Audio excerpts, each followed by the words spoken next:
Yeah, man. So they like the loose cannons. They like the people that are going to go out there and because like fight that guy. for them. Well, not only that, because like that guy, well, you know what? They've silenced him. He was wrong, but he's afraid to even come forward. Right. So all they need to do is bully 3 or 4 or 5 people, and that has waves all the way down the line. You get very few people like you that are going to stand up and that's why I do it. I am Leroy Truth for Leroy Truth Investigation, because the truth matters. People are like, hey, I wish I could do what you're doing, and it empowers me, because I'm like, I want to continue to do this, because this person can't, this person won't, this person's too scared, and they've been through it. But guess what? I'm not scared. I have the people. Not everybody has a million people behind my back. You got following, you've got, you know, and this is why I always say, if they could do it to me, somebody that they know. On camera. Not even behind the building. On camera. They used to lock you up and beat you when there was no camera. Now they're just doing it in broad daylight. On camera, they know I have the resources, or I can raise the resources for attorneys. They know that I have I don't need News 12. I don't need CNN. And your followers are impassioned. They all believe this. It's not right. It's not like, you know, CNN's got, you know, X amount, and they don't have as many people watching as you do. But there's no monolithic thought pattern behind the people that are watching there. Everybody watching your content believes in what you're doing. So I mean, it's a wild, man. It is wild. And the fact, like I said, you don't have to say anything. You don't have to address the specifics. But at least be a human. I know they all saw the video. Of course. So at least be a human and say, hey, I have concerns about what happened. I would have respected that. I have even concerns. leave with dignity. Even lie and say, Mr. Reyes, we haven't watched the video, but now I'm going to look into it. Here's how you can contact me. They're not taking a position, but at least they're treating you like a human being. To act like that, that's just how I would they be. If I was a support public servant, I would say, wait, why is this guy coming up to me with a camera about it? It says it's a grave injustice.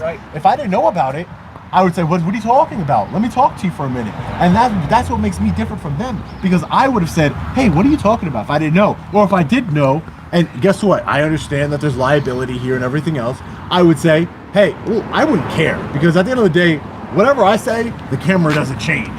So I would say, I'm sorry that happened to you, sir, and I'm going to do everything in my power to make sure that the Groton Police Department, we're going to learn from this, and we're going to be better for it. Or at least this is the process that happens. Explain to me then. Explain to me how we're looking into this. This is the individual that looks into it. This is the person who makes a decision. This is the person that is going to get back to you. At least explain the process to a citizen, not just we're going to stay silent. But like you said, it's amazing. They all know how to remain silent. But they hold it against you if you do. I should have said that again. Take note. Look, ladies and gentlemen, take note. When the government gets in trouble, they shut up. And they let their lawyers do the talking for them. So be quiet. Don't say a word when law enforcement's talking to you, and let your lawyer do the talking for you. But then on top of it, it's just retaliatory too, because you know every part of your life right now is being scrutinized. Not that yours hasn't been already. But in the meantime, while this is happening, they're looking to hem you up or jam you up on anything.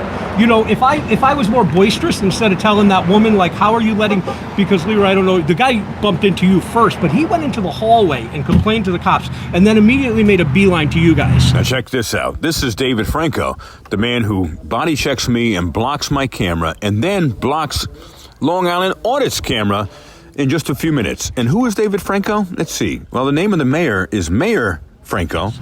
And I looked at the cop as he was bumping into you first. Yeah, he body checked me, And I said to her, I was like, well, don't touch me, man.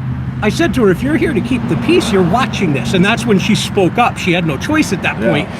But then on top of it, she did what she's supposed to do and whatever. But the bottom line is they'll watch all of that. And imagine I did that, right? They'd be like, wait, you just assaulted the guy. You just assaulted. You committed disorderly conduct. Come here. But they see this guy, but because he's for them, he's on their side. What they don't understand is the only thing that will unite people is the fact that hypocrisy, no one likes it. And you know what I mean? When all of a sudden you just see hypocrites, where you just say that there's, you know, rules for thee and not for me, it's just, at some point you're going to turn everybody off, because everybody figures out eventually it's just going to be me. You know what I mean? It just hasn't gotten to me yet. But it's amazing because, you know, every single time the Groton police act, it's a liability to this town. Why would the council just be okay with it? Or even ask them to be their own personal bodyguards. You're asking them a question. That's what they ran for. They ran to handle the problems for the town. I'm bringing a problem to you, and now you want the police to remove me with physical You don't force. think when I saw these cop cars out here, first of all, the cops admitted to me, we don't normally come here for this. Right. But when you don't think that chills my First Amendment speech? Because I see the same department who just arrested me for voyeurism, felony voyeurism, the same department who conspired with a lunatic, the same department who raised my bond to $75,000. I don't know these cops, so I don't know what they're capable of. I'm like, well, I'm gonna do what I do. They're capable of, and it's not good. Right. I know what they're capable of. Right. I don't know if they're not. I don't know if they're good or not. What their intentions are now, right? What their intentions are now. These particular ones, and I try and give, even if it's the same department, I try and give people, and I think that's what sets me apart. I try and give people the benefit of the doubt, right? Hey, just because you look like that cop that spat in my face doesn't mean I'm going to treat you like that cop that spat in my face. I'm going to treat you with dignity and respect until you show me otherwise.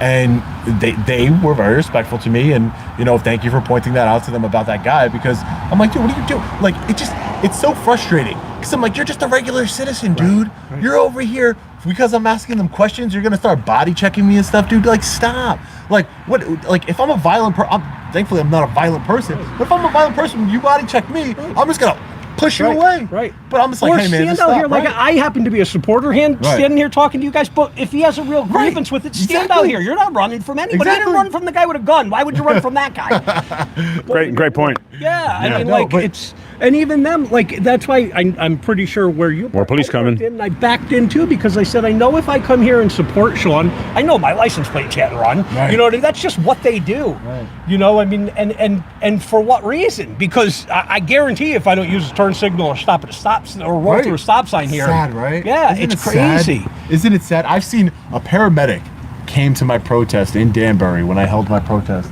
and he was told that to watch out by the police department because I signed his mug. It was a very cool experience. I took a picture with him. He's like, I support what you do. His wife emailed me and told me they suspended him for shaking my hand and taking a picture with me. They suspended him, and they told him to watch his own back out there when he comes back. Yeah. Like, how disgusting are you? A paramedic, somebody who saves people's lives. Right. Was that one of the police who arrested you? I don't know. He looks familiar. He looked like one of the guys talking with you right before he arrested you. I don't know. He looks familiar, but I don't know. I don't know why he's even here. There were 9 of them. It could have been the whole police force that got him. Right. Right. I mean, it's the town of Groton, I can imagine. Right. How many are there? Your petition has 10 times the amount of citizens. Can you hear me now? Yeah. I might check. We're very close. We're a couple hundred away, so we got to be close to 50,000. Hey, can someone look and see how many signatures on the petition? Are we up to 50,000? My guess is we are. This is insane. All because I want to ask questions. All because I want to hold people accountable for their actions. But they won't hold accountable. You know what? This would have went away if they did the right thing the first time. It would have been over. See how many signatures on the petition? All they had to do was say, hey, Brian, can't do that. Can't grab people's phones. Can't break their phones. Can't do this. I mean, Oh, wow. Okay, put them over the top. It's 49,919. Okay, we need, what do we need? 80. If you violate somebody's rights, what do we need? 81? 81 signatures left. That's it.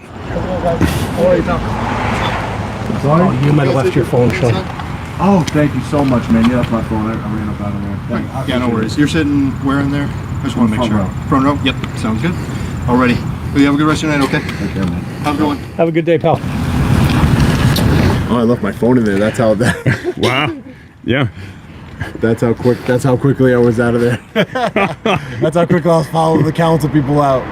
Again, Scary Sean following people with a camera. Ooh. Asking them questions about a grave injustice. I think anybody would say that was a grave injustice that happened to me, right? July 11th, I mean, spit in the face, menace with a gun, and then to top it all off, getting arrested as the victim.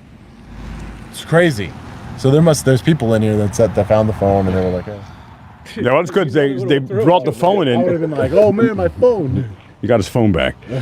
But my personal phone. But can you believe, even today, we both got body checked. We were physically attacked today. Me first, Sean second. Some guy. I don't know who he was, but and then when I'm talking about him, he looks at me like he wants to kill me. Well, it's like, he looked at me because I blocked. So afterwards, I saw them come in, and I blocked the hallway. Yeah. And I just stood in the middle just to give a buffer, and I'm watching the guy, and that's when I called the police officer over, and I said, he called you, he got your attention, and you're watching this. And that's when she spoke up. But then as he was walking out, he started mugging me. It was this big. Yeah. I know. He's looking at me like he wants to kill. Like, dude, what did I, again, these people will never have the conversation. They will never say, I would have loved to have a conversation with him. And say, Me too.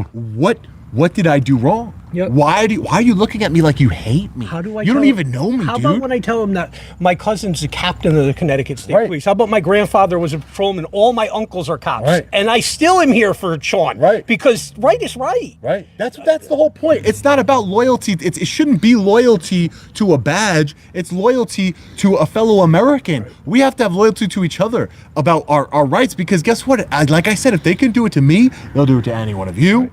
They'll do it to anybody. They'll do it. They'll do it in a heartbeat. And at the felony same time, voyeurism. Right. You can't make this up. You could, and that's what they did. Right, they did. They made it up. Yeah. And here's something I was saying before is that no one, now fortunately you're here dialoguing with us, but when that guy came up to me first, he looked like he wanted to unalive me. Right. I mean, there was hatred. In his face. He walked outside and immediately got him. He flagged him in, and then immediately made a beeline to you two. Yeah. And just to get physical, not even wasn't what? even like. Are you cousins with Fahey? Like, what is your deal? Like, what is it that I'm doing that you felt the need that cops who protect these guys all the time are just like this? They're hanging back, just watching. Right. They're just hanging back, watching. As I'm walking, they didn't say anything to me. As I'm following the councilman to his car, asking him questions. Watch any report. Like, this is not new. The only thing that's new is that I'm independent. I don't have any bosses. I don't have a fancy microphone. I don't have a CNN jacket. That's the only thing to do. Hey, can I get some comment from you, sir? Hey, what do you think about the allegations? And they're not attacking them. No. And they're not throwing hands with them and body checking them. That guy, there's some connection he has, because we got to find out what it is. The vitriol in his face was just like, he just looked like, I hate you. And I'm all because I said, I would have never known who he was. But I just said, hey, don't touch me, man. You came back away from me. We're not going to do that. And here's the thing. Any other citizen, any other person in Groton that does that to you behind Bryan Fahey, he knows you're right. Right.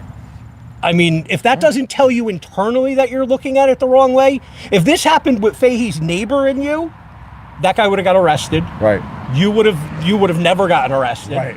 So just internally, if you understand that Bryan Fahey is the only one that gets this protection, and like I said, he doesn't need the protection. He's already proven he could do whatever he wants with no recourse. So why would you feel the need to go protect him? Before. That's what I mean. He runs out with a gun. He doesn't need any extra protection. That's why when cops tell us, I need to know your identity for our safety. For our safety, there's 5 of you here. You all have guns. You all have clubs. You all have. This guy is a great speaker. And you also have the power of the state behind you, and you need my ID to protect you. Right. That ID is like a bulletproof vest to them. But something I said on my live stream earlier is I said, like, everyone saw what Fahey did.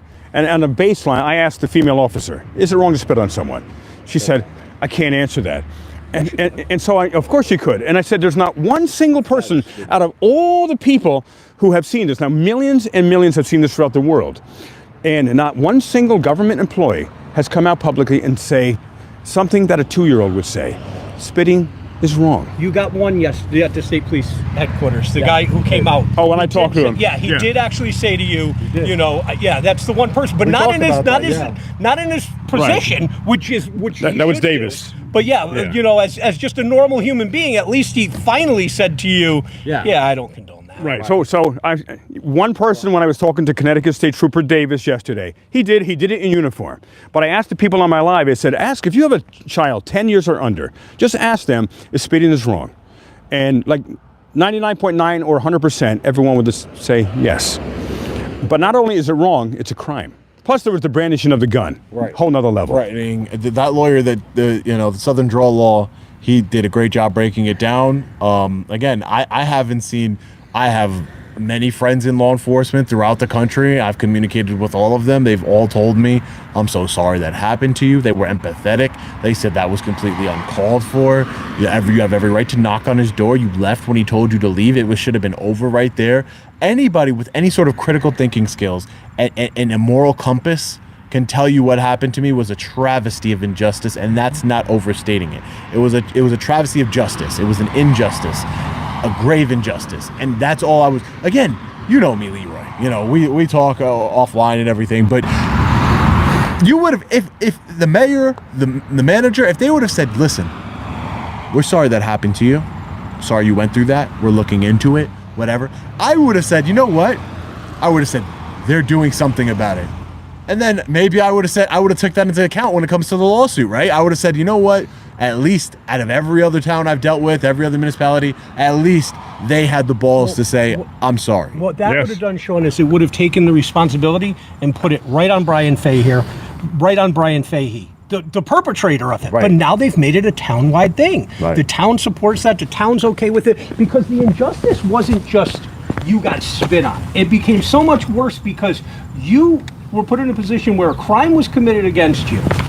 Everybody in this state, even though we have a duty to retreat, you were retreating. But at that point, when you get spit on, you have the right to react. That's just the law. Right. But if you react, he took away that right by holding a gun, which he couldn't have had in this capacity. But then on top of it, the injustice then continues because then you get down to the cul-de-sac and then the power of the state takes over. Right. So it's like it was an injustice that continued to snowball, and they could have at least put the responsibility all on Bryan Fahey and say, we don't agree with that. Right. You know, we're looking into it. But no, now Groton's involved. Why not put it on the one criminal, the officers that arrived on the scene from Groton? Hey, listen, man, tell Fahey, I don't know why you spit in the guy's face. Like, you know, well, even they could say, I understand. I hate this guy too, but it's against the law. I got to do my job. What do they tell all the time when they arrest people? Hey, I'm just doing my job, man. Do your job. Arrest the bad guy. Arrest the criminal. And then instead, they arrest me and my camera guy. And if I didn't have the money, if I didn't put it on a credit card, if I didn't have support, if I wasn't able to raise money to hire the top shot attorney, when my attorney walks in there on Friday, well, he's in Europe, but when his partner does and they know that he's on there representing me, they're going to be like, oh man. You have an incredible attorney, right. Like extraordinary. The best in Connecticut. Because I have so much support from each and every one of you watching, everybody that have supported me, and I'm like, you know what? I'm getting my camera guy, the best attorney. Who knows? Maybe they drop the charges. I doubt it, because then they're opening themselves up again. And now it keeps going down the line, right? It starts with Fahey. Now then it's Groton Police Department. Then it's the town council that refuses to condemn it. Now it's the state's attorney who's going to maliciously prosecute me because why? Because now, well, we got it now. Right. We got to now. We have to prosecute him now because what else are we supposed to do? He's going to sue us into oblivion. Not to mention, they have to look at it and say, you know, if the whole idea was public integrity, public safety, any of it, they would even say, like they have with, you know, when they put you in protective custody, they look at it and go, okay, now we're going to charge this guy with a bond that, again, luckily you have resources. Right. But if you don't, it's prohibitive to getting out on a charge that they know is bullshit. Right. And now all of a sudden you go, we're putting them in jail. Correction officers don't like Sean Reyes because he's held their feet to the fire. Right. What danger are we putting this guy in? For what nothing. Reason? They know the charges won't stick. They know the state eventually. Attorney is a very intelligent man. He's incredible. I am not going to denigrate his intelligence. Right. He is the state's attorney of. You don't just get appointed to that position. In New York, we elect our. But that's Attorney General Tong. Right. Yeah. No. The state's attorney for New London. The Attorney General out here in Connecticut, I think they only handle civil matters. Right. I don't think it's not like New York. Connecticut's backwards, man. The police set your bond at first. Which is insane to me. I've never heard of that. The state's attorneys aren't elected. They're appointed by a commission that's appointed by the governor. So they don't have to worry about, am I going to get elected if I prosecute this guy next time? They don't have to worry about any of that. There is no attorney general criminal division that I know. Right, no accountability. Right. So there's, he really has nothing other than his public perception and people knowing. And I'm thankful for my platform that I have, that I'm able to, without my platform, I'd probably be spending the rest of my life in jail or dead, right? I mean, they would have just railroaded me. But fortunately, people, now the news is covering it, thankfully. The first two times, the news, the local Connecticut news, we're not going to cover it. What do you mean you're not going to cover it? You see him grab at my camera. I didn't do anything to him. The last words I said to him before this escalated was, he said, nice meeting you. And I said, you too. Have a good day. Turns around. Turns back around. Sees me. I didn't leave at his pleasure. Right. So he says, well, you're gonna go, right? I'll be going. Yeah. And the only reason I was there is because I wanted to do an outro. If you've seen my videos, right. I wanted to be like, hey guys, we're just getting out of the Connecticut State Police. That guy, I probably just would have been like, that sergeant didn't seem like he really gave a shit about my complaint. Dismissive, said he was really busy. But Internal Affairs isn't here. We're going to go to Internal Affairs. Cut. Internal Affairs now. That would have been the end of it. Sergeant Fahey would have been a footnote in the Long Island Audit history, right? And now, because of his ego, he couldn't let it go. He couldn't. You're going to go right now.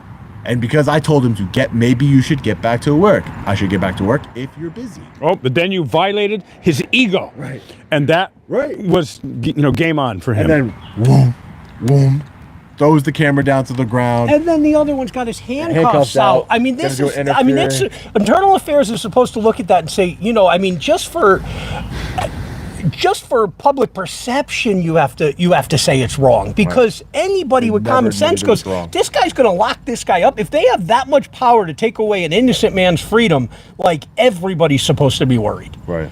I mean, that was just ridiculous. And then the second time, the cop's watching as he's like an animal pulling the door, putting his hands on you again, and you're asking her, you going to do anything about that? Again, she justifies it. Well, you really shouldn't be in the... First of all, I am in here, so what do you mean I shouldn't be? And second of all, that doesn't give him the right to do something I can't do to him. It's always, they always try and twist things and make it seem like, oh, well, you shouldn't have done this.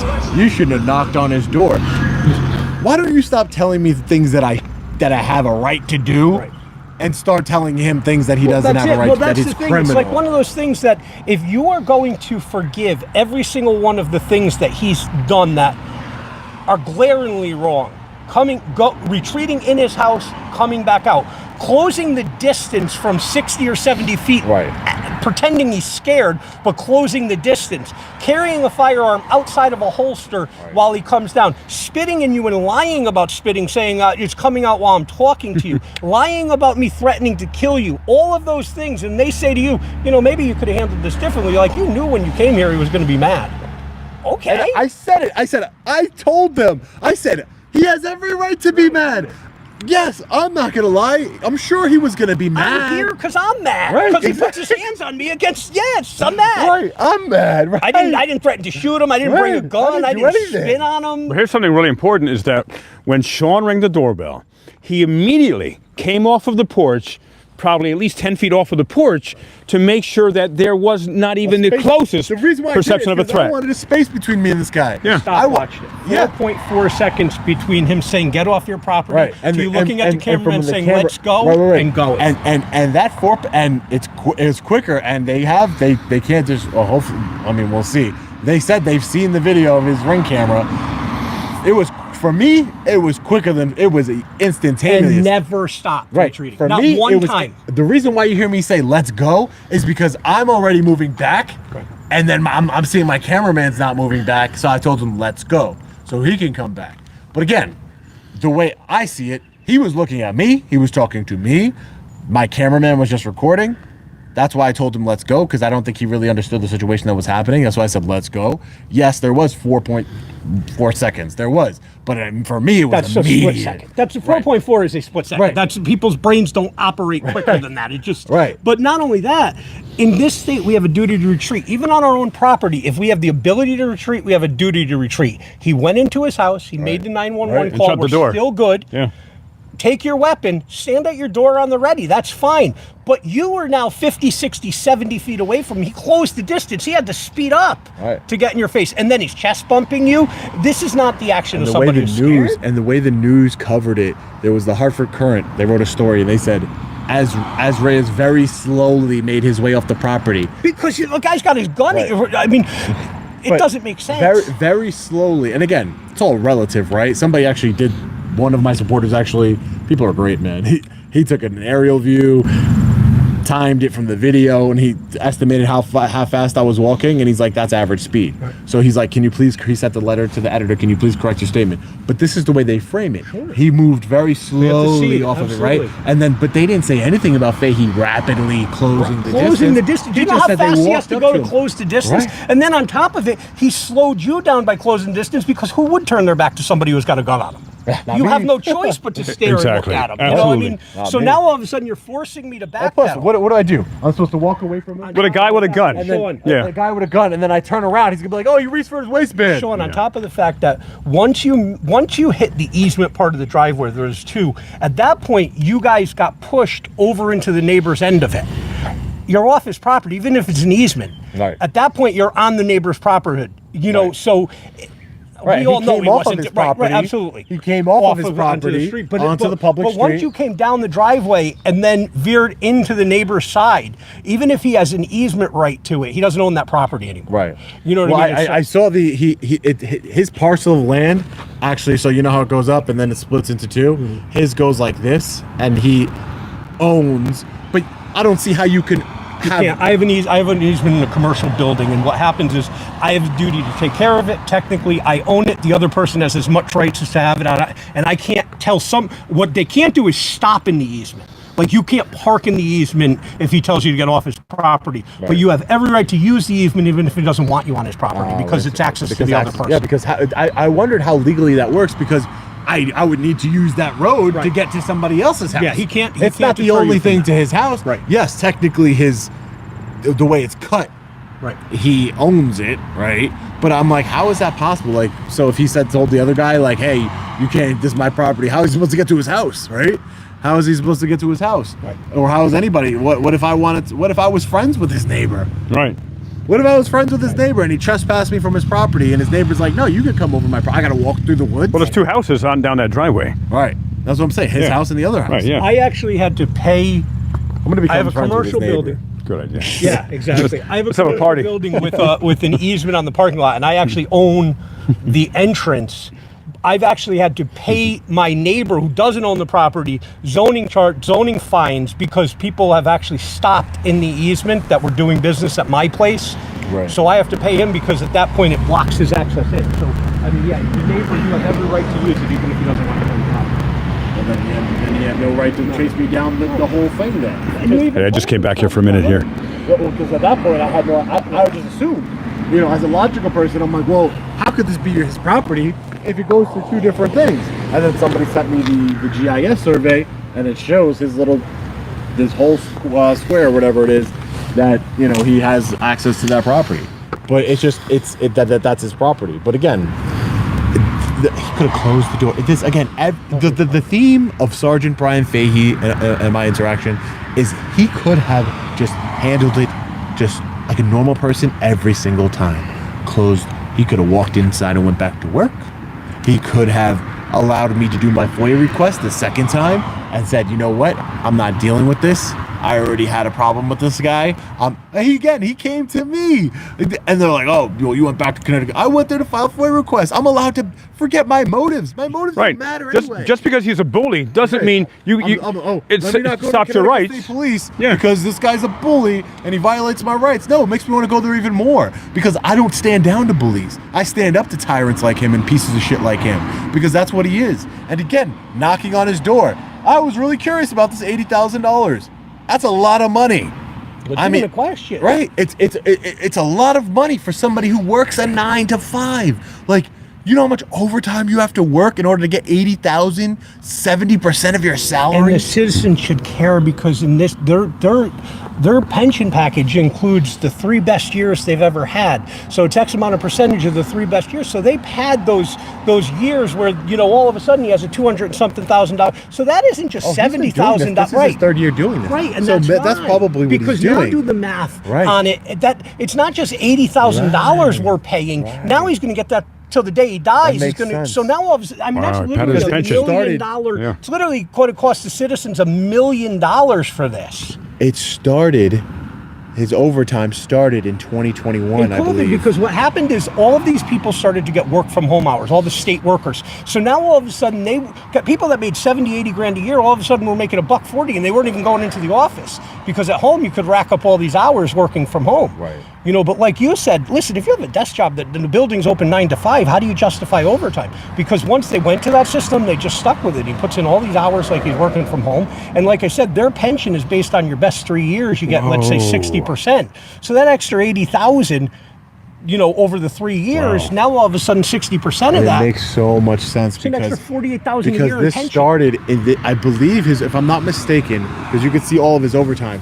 His overtime started in 2021 when we first had our encounter. Mm. So maybe he was like, I'm going to, however he's getting this overtime, maybe his boss, I don't no idea. Because I'm told by people inside the department that he works at pistol permits because he's an unhinged individual and they don't want him interacting with the public. That's what I was told. But if he's and this is his 3rd year, now what he's going to do? What is he going to do? He's going to retire. He made $225,000 for 3 years. So now it averages out. And now it averages out. He's going to get his nice pension. Makes sense. Bingo. This is very strategic. Makes sense. Yeah. Makes sense. Leroy, I got to get going. All right. I got a long trip back. I'm going to close this out. Thank you for joining us, everyone. Long Island Audit. Please subscribe if by miracle you're not. Subscribe to Leroy's with Investigations. And you were awesome, by the way. What's your name? Nice to meet you. You are awesome. Nice to meet you. All right. God bless you all. We're going to stay on this story until it's done. Thanks for coming out. Appreciate it. Oh, my pleasure.